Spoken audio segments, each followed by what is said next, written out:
Online Microeconomics Homework Help.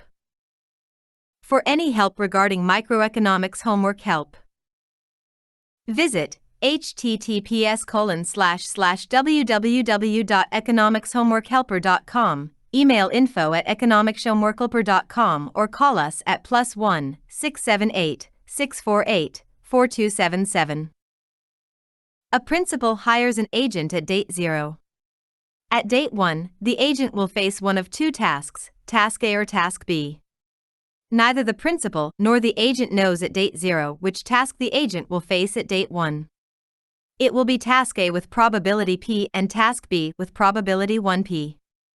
The agent will learn the task at date L. The principal will never learn which task the agent faced. The agent's effort into either task is private information. The agent's cost of effort when performing task A is CA, E equals E2, and her cost of effort when performing task B is CB, E equals AE plus B2, whereas a parameter that can be positive or negative and B is positive. The principal's benefit from task A is B, E equals E. The principal does not benefit from task B. The principal and the agent are both risk neutral. The principal and the agent observe a signal of effort x equals E plus epsilon, where epsilon is a noise term with zero mean. Given risk neutrality, the specific distribution is unimportant. The signal x is observed. Problem. Mean. Given risk neutrality, the specific distribution is unimportant. The signal x is observed regardless of which task the agent is performing. The principal pays the agent with a linear contract S, x equals alpha x plus. The agent's reservation utility is normalized to 0. The fixed payment can be negative. Set up the program that selects the Pareto optimal parameters and given the agent's incentive compatibility and participation constraints. Note that effort levels are different depending on which task the agent ends up performing. What is the optimal value of C. Suppose the principal can rule out task B.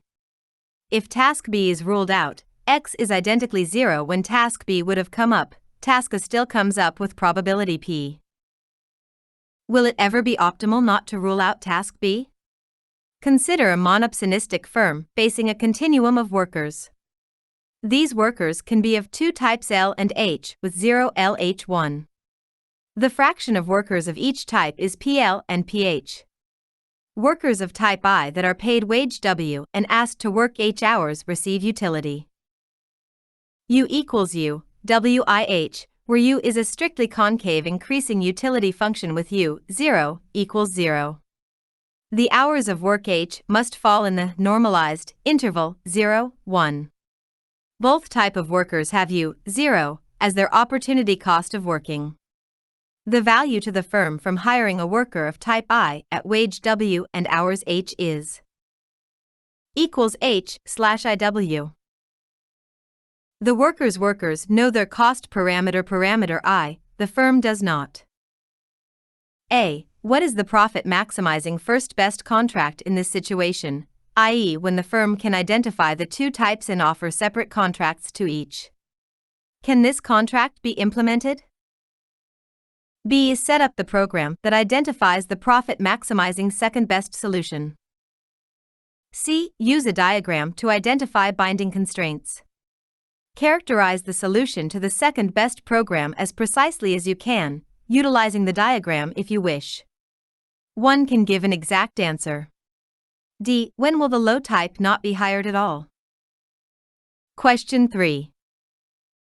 An agent produces output for a principal according to the production function y equals E plus, where E greater than or equal to 0 is the agent's choice of input and is a stochastic productivity parameter that takes on the value h with probability p, 0p1, and the value lh with probability, 1p, I0 for I equals lh.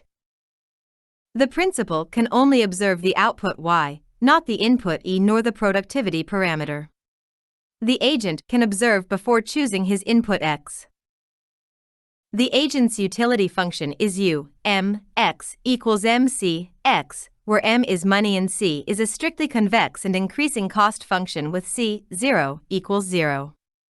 The principal is risk neutral and values profit, that is the difference between output Y and the payment to the agent W. The principal offers the agent a contract W, Y, which the agent can reject or accept after observing the value of. The agent's reservation utility is the same in either state and is normalized to 0. Set up the program that maximizes the principal's expected profit subject to the agent's incentive compatibility and individual rationality constraints, participation constraints. Show that only one of the individual rationality constraints and one of the incentive compatibility constraints will bind. You can provide an algebraic or a geometrically based argument. Assume now that epsilon 0, 1 is a continuous parameter. Write down a formula for W that implements the first best choice function E** for the agent. Hint: for each type the agent can be viewed as choosing Y rather than E. It is easier to consider Y the agent's choice variable. Question 4. Consider the following regulation problem. A firm produces a public good with the cost function C, X equals X2/2, where X is the output and is a cost parameter that only the firm knows. The social benefit is B, X equals X. The government has to decide on an optimal incentive scheme for the firm. If P(X) is the payment for X, the firm's profit is P(X)C(X). The firm always has the option not to produce, which yields profit 0. Suppose the government wants to maximize the sum of social benefits and the firm's profits. Show that in this case there is a simple subsidy scheme that maximizes the government's objective and thus achieves the first best outcome. Suppose instead that the government is only interested in maximizing the social benefit B, X, net of the payment P, X, to the firm. Assume the cost parameter can take two values, equals 1 and equals 2 with prob, equals 1, equals P and prob, equals 2, equals 1 P. Set up a program that solves the government's second best problem. Draw a diagram that shows the nature of the second best solution, including the constraints that are binding, the level of firm profit and the second best distortions in the choice of X. Assume now that is continuously distributed on the interval 1, 2. Suppose the government wants to implement the solution X equals 2. What payment scheme should it use given the objective in part B? Solutions. A. Here is the program. The first constraint is the agent's IC constraint for task A, the second his IC constraint for task B, and the third his participation constraint. The optimal alpha is thus: when alpha A, EB equals 0, and the principal's payoff is. The optimal value of alpha is 1. When a less than 1, the principal's payoff is increasing in alpha when alpha greater than or equal to a PB plus 1 minus P and decreasing in alpha when alpha greater than or equal to A. Therefore, the optimal alpha is A. To sum up. Assume that B is ruled out.